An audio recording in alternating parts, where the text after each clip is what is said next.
नमस्कार दोस्तों, target with PS Parihar channel में आपका स्वागत है। सुबह की इस वीडियो में ऐसी सूचनाएं होती हैं जो विभिन्न समाचार पत्रों पर छाई हुई होती हैं और विद्यार्थियों के लिए आवश्यक होती हैं। तो आइए शुरू करते हैं और देख लेते हैं कि आज के समाचार पत्रों में ऐसी कौन कौन सी सूचनाएं हैं। तो वीडियो को जल्दी से लाइक कर दें, शेयर कर दें। जिन छात्रों ने चैनल को अभी भी सब्सक्राइब न किया हो जल्दी से सब्सक्राइब कर लें ताकि आप लोगों को भी इसी तरह की ऑथेंटिक अपडेट्स मिलती रहें। सबसे पहली सूचनाएं हैं जो वह कोरोना की। लिखा एक दिन में 3,32,000 कोरोना संक्रमित और 24 घंटे में 2255 की मौत। कोरोना प्रतिदिन नए रिकॉर्ड बना रहा है और यहाँ पर लिखा कि देश में कोरोना की रिकॉर्ड तोड़ तबाही। एक दिन में पहली बार 3,32,000 नए केस, 2255 मौत से हड़कंप।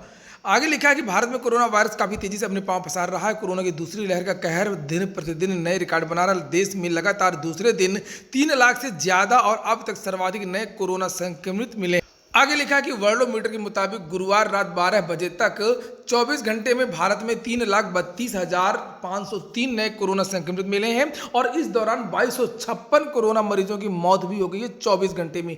बता दें कि भारत में कोरोना के मामलों ने दुनिया भर का जो रिकॉर्ड है वो सब तोड़ दिया है। महामारी की शुरुआत से लेकर के अब तक एक दिन में कोरोना संक्रमितों की जो सर्वाधिक संख्या का वैश्विक रिकॉर्ड है भारत में 3,14,000 नए संक्रमितों के साथ बुधवार को ही तोड़ चुका है। लगातार 7 दिनों से प्रतिदिन होने वाली कोरोना मरीजों की मौत की संख्या भी रिकॉर्ड तोड़ रही है। देश में महामारी से मरने वालों की कुल संख्या बढ़कर के 1,86,927 हो गई है और अब तक कोरोना के कुल संक्रमितों की जो संख्या वो बढ़कर के 1,62,57,164 हो गई है। देश में उपचाराधीन मरीजों की संख्या है वो 24,21,970 पर पहुंच गई है। कुल मिलाकर के कोरोना जो है वो लगातार बढ़ रहा है और बहुत सारे जो पेशेंट है वो ठीक भी हो रहे हैं। अगली कुछ सूचनाएं भी कोरोना को लेकर की ही हैं। जैसे लिखा हुआ है कि 18 साल पार वाले टीके के लिए 28 से करा सकेंगे पंजीयन। जिन लोगों की आयु 18 साल से ज़्यादा है वो लोग भी अपना रजिस्ट्रेशन करवा सकते हैं और उनको भी अब टीका लगेगा। लिखा कोरोना वायरस से बचाव के लिए टीकाकरण के तीसरे चरण में 18 साल से ऊपर के लोगों को वैक्सीन के लिए 28 अप्रैल से पंजीयन कराना होगा। 1 मई से शुरू होने वाले अभियान के लिए केंद्रीय स्वास्थ्य मंत्रालय ने बृहस्पतिवार को आदेश जारी किया है और इसके अनुसार 24 अप्रैल से कोविन वेबसाइट को अपडेट किया जाना शुरू हो जाएगा और इसके 4 दिन बाद लोग अपना पंजीयन करा सकेंगे। हालांकि वैक्सीन लगाने के लिए एक व्यवस्था यह भी है कि अगर ऑनलाइन पंजीयन नहीं करा पाए तो शाम 3 बजे के बाद वैक्सीन सेंटर पर पहुंचकर सीधे आप लोग रजिस्ट्रेशन करवा सकते हैं। वहीं कोरोना संक्रमित मरीजों के बेहतर इलाज और भर्ती के लिए योगी सरकार ने एक फैसला भी लिया है कि अस्पताल सीधे भर्ती कर सकेंगे मरीजों की। लिखा है कि निजी अस्पताल 90% बेड पर खुद कर सकेंगे भर्ती। सरकारी अस्पताल व मेडिकल कॉलेज 30% बेड पर और बाकी बेड पर कोविड कमांड सेंटर के माध्यम से होगी भर्ती। अस्पतालों में कोरोना संक्रमित मरीजों की भर्ती को लेकर के हो रही दिक्कतों को देखते हुए योगी सरकार ने बड़ा फैसला लिया है। अब सभी अस्पताल व मेडिकल कॉलेज मरीजों को उनकी पॉजिटिव रिपोर्ट के आधार पर सीधे भर्ती कर सकेंगे। हालांकि निजी व सरकारी के लिए अलग अलग व्यवस्था होगी। यही नहीं, अस्पतालों को दिन में 2 बार खाली बेड की संख्या डिस्प्ले करनी होगी और ये बताना होगा कि उनके पास अब कितने बेड खाली हैं। और इसी को लेकर के बहुत सारी सूचनाएं हैं और कोरोना कर्फ्यू के बारे में सूचना है कि आज रात 8 बजे से सोमवार सुबह 7 बजे तक कर्फ्यू रहेगा। कोरोना संक्रमण रोकने के लिए वीकेंड कोरोना कर्फ्यू आज रात 8 बजे शुरू हो जाएगा। कर्फ्यू शनिवार रविवार व पूरे दिन सोमवार सुबह 7 बजे तक चलेगा और इस दौरान आवश्यक सेवाओं से जुड़े लोगों को छोड़कर के किसी को भी बाहर निकलने की अनुमति नहीं होगी। औद्योगिक इकाइयों से जुड़े कामगारों को फैक्ट्रियों तक जाने की इजाजत रहेगी। परिवहन विभाग की बसें आधी क्षमता के साथ चलेंगी। काफ़ी तो यही सब बातें यहाँ पर लिखी हैं कि आज से जो है वीकेंड कर्फ्यू भी लागू हो जाएगा। वहीं पर कोरोना संक्रमण को लेकर के कोर्ट ने भी टिप्पणी की है कि देश में आपातकाल जैसे हालात, बहुत सारे ऐसे राज्य हैं जहां पर ऑक्सीजन की संकट हो गया है। देखिए यहाँ पर लिखा है कि चिंता इसलिए है क्योंकि दिल्ली, महाराष्ट्र और यूपी समेत देश के कई राज्यों में पर्याप्त मात्रा में ऑक्सीजन नहीं है और हाहाकार मचा हुआ है। दूसरी बात यह है कि कोरोना संक्रमित जो लोग हैं उनके लिए जो आवश्यक दवा होती है रेमडेसिविर दवा, उसके लिए कई राज्यों में मारामारी हो गई है, कालाबाजारी हो रही है, चोरी घटनाएं भी सामने आई हैं। और तीसरी बात यह है कि टीकाकरण भी अच्छी तरीके से नहीं किया जा रहा है और अभी तक केवल 1,62,00,000 लोगों को ही दोनों खुराक के जो टीके हैं वो लग चुके हैं। अगली सूचना दरोगा भर्ती की है। लिखा है कि यूपी पुलिस भर्ती 2021 दरोगा भर्ती की जो अंतिम तिथि है, आवेदन की तिथि, वो आगे बढ़ा दी गई है। लिखा है उत्तर प्रदेश पुलिस भर्ती और प्रोन्नत बोर्ड ने लखनऊ में 22 अप्रैल को पुरुषों और महिलाओं के लिए सब इंस्पेक्टर सिविल पुलिस और पुरुषों के लिए प्लाटून कमांडर, पीएसी और फायर अधिकारी द्वितीय अधिकारी परीक्षा 2020-21 के लिए आवेदन करने की जो अंतिम तिथि पहले 30 अप्रैल थी, लेकिन अब इसको बढ़ा करके 30 मई कर दिया गया है। देश में कोरोना के बढ़ते मामलों को देखते हुए यह निर्णय लिया गया है।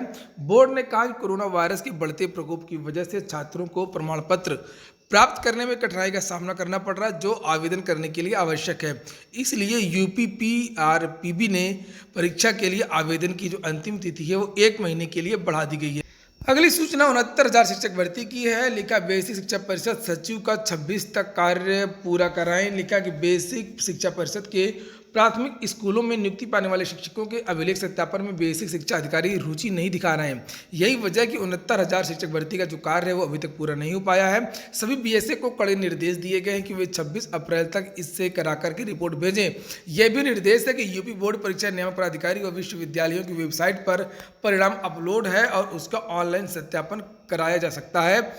वहीं पर बीईओ 2019 के चयनितों ने मांगी नियुक्ति। बीईओ यानी खंड शिक्षा अधिकारी 2019 के चयनित नियुक्ति को भटक रहे हैं। 3 दर्जन चयनितों को 2 महीने बाद भी नियुक्ति नहीं मिली है। अब चयनित नियुक्ति पाकर काम कर रहे हैं। यहाँ आगे लिखा कि चयनित आयोग के चक्कर काट रहे हैं, लेकिन कहीं से सार्थक जवाब नहीं मिल रहा है। आयोग के सचिव जगदीश का कहना है कि यूपीपीएससी की तरफ से कार्रवाई पूरी हो चुकी है, अब शासन को अपना आगे काम करना है। अगली सूचना है स्टाफ नर्स के पदों पर आवेदन का मौका 2621 पदों पर भर्ती निकली है। उपचारिका की स्टाफ नर्स की एज है 21 से 42 वर्ष। 1 जनवरी 2020 से आयु गणना होगी। 800 रुपये का फॉर्म है, 400 का भी है। अलग अलग वर्ग के लिए छूट भी दी गई है। बीएससी नर्सिंग ये पात्रताएं, ये योग्यताएं होनी चाहिए।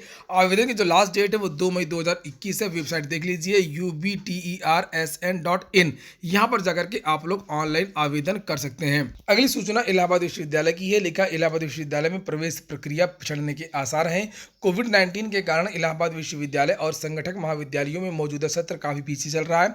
अब अगले सत्र पर भी संकट मंडराता नजर आ रहा है। अगले सत्र में प्रवेश प्रक्रिया भी पिछड़ने के पूरे आसार हैं। कोविड के कारण इलाहाबाद विश्वविद्यालय बंद है और अब तक प्रवेश प्रक्रिया को लेकर के तैयारियां भी शुरू नहीं की गई हैं। ऐसे में इलाहाबाद विश्वविद्यालय प्रशासन के सामने एक साथ 2 सत्रों को पटरी पर लाने की एक बड़ी चुनौती है। यहाँ पर लिखा कि अगर 30 अप्रैल के बाद हालात सुधरते हैं तो विश्वविद्यालय खुलने पर स्थगित परीक्षाएं होंगी।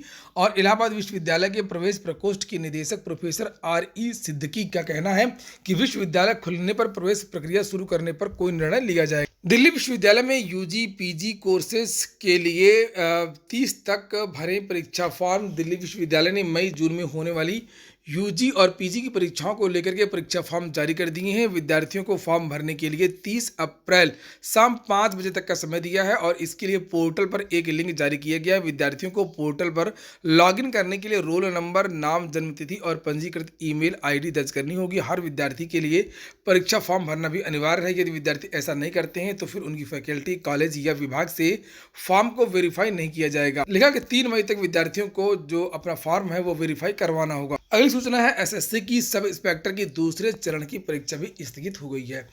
कोरोना की वजह से लगातार सभी विभागों की जो परीक्षाएं हैं वो स्थगित होती चली जा रही हैं और उनमें से एसएससी एसआई की जो भर्ती है वो भी स्थगित हो गई है। लिखा है कि कर्मचारी चयन आयोग ने केंद्रीय पुलिस संगठन एवं दिल्ली पुलिस के लिए सब इंस्पेक्टर की दूसरे चरण की जो परीक्षा वो स्थगित कर दी है। आयोग की ओर से CPOSI 2019 की दूसरे चरण की जो परीक्षा है वो 8 मई को प्रस्तावित थी। कोरोना संक्रमण के खतरे को देखते हुए आयोग ने दूसरे चरण की परीक्षा स्थगित कर दी है। आयोग की ओर से कहा गया है कि नई परीक्षा की तिथि बाद में घोषित की जाएगी। साथ ही अभ्यर्थियों से लगातार वेबसाइट देखते रहने को कहा गया है। वहीं पर अगली जो सूचना है वो LT ग्रेड की है। लिखा कोविड में फंसे LT ग्रेड अभ्यर्थियों की नियुक्ति प्रक्रिया। LT ग्रेड शिक्षक भर्ती के तहत सामाजिक विज्ञान और हिंदी विषय में चयनित तकरीबन 2500 चयनित अभ्यर्थियों को नियुक्ति के लिए इंतजार करना होगा। उत्तर प्रदेश लोक सेवा आयोग ने चयनितों के विवरण से संबंधित संशोधित सॉफ्ट कॉपी अब तक माध्यमिक शिक्षा निदेशालय को नहीं भेजी है। अभ्यर्थियों ने आयोग में संपर्क किया तो वहां बताया गया कि जिस कर्मचारी को संशोधित सॉफ्ट कॉपी बनाने की जिम्मेदारी दी गई थी उसे कोरोना हो गया है, जिनका नाम बताया जाता है रॉबर्ट। और नीचे लिखा कि आयोग ने सामाजिक विज्ञान पुरुष वर्ग में 787 एवं महिला वर्ग में 797 और हिंदी पुरुष वर्ग में 418 और महिला वर्ग में 540 चयनित अभ्यर्थियों की फाइलें फरवरी की शुरुआत में ही माध्यमिक शिक्षा निदेशालय भेज दी गई थी। फाइल मिलने के बाद निदेशालय को काउंसलिंग शुरू करानी थी, लेकिन निदेशालय ने आयोग से चयनित अभ्यर्थियों के विवरण से संबंधित सॉफ्ट कॉपी मांग ली है। आयोग ने यह भी उपलब्ध करा दी। तो कुल मिलाकर के जो कोरोना संक्रमण है उसकी वजह से इन विद्यार्थियों की जो नियुक्ति प्रक्रिया है वो फिलहाल ठप हो गई है। नई एलटी ग्रेड भर्ती भी होनी है, जिसके लिए शासन ने आदेश दे दिए हैं, लेकिन कुछ पदों का ही अधियाचन अभी आया है, पूरे विभागों का अधियाचन अभी नहीं आया है। और जब तक ये एलटी ग्रेड भर्ती पूरी नहीं हो जाती है और इसकी जो प्रतीक्षा सूची अभी जारी होनी है, प्रतीक्षा सूची जारी नहीं हो जाती है, तब तक नई शिक्षक भर्ती, नई एलटी ग्रेड शिक्षक भर्ती नहीं आएगी। बहुत सारे विद्यार्थी पूछ रहे थे कि सर नई शिक्षक भर्ती कब तक आएगी एलटी ग्रेड की, जिसके बारे में सरकार ने घोषणा की थी कि लगभग 7 से 8 हज़ार पदों पर नई शिक्षक भर्ती होनी है। तो इसके आने में अभी टाइम लगेगा, वैसे भी 2-3 महीने लगते और अब तो कोरोना संक्रमण हो गया है, इसलिए अभी थोड़ा सा और समय लग सकता है। फिलहाल नई एलटी ग्रेड शिक्षक भर्ती के लिए शासन ने अपनी मंजूरी दे दी है। ये हो गया आज का वीडियो। और अंतिम सूचना में देख लीजिए कि पंचायत चुनाव को रोकने के लिए ट्विटर पर शिक्षकों का टॉप ट्रेंड। बहुत सारे जो लोग हैं वो ट्वीट कर रहे हैं कि पंचायत चुनाव को तत्काल रोक देना चाहिए, कोरोना संक्रमण लगातार बढ़ता जा रहा है। ये हो गया आज का वीडियो अगर आपको अच्छा लगा हो तो लाइक अवश्य कर दें। जिन छात्रों ने चैनल को अभी भी सब्सक्राइब ना किया हो, बेल आइकन ना दबाया हो, तो घंटी जरूर दबा दें। पूरा वीडियो सुनने के लिए बहुत बहुत धन्यवाद।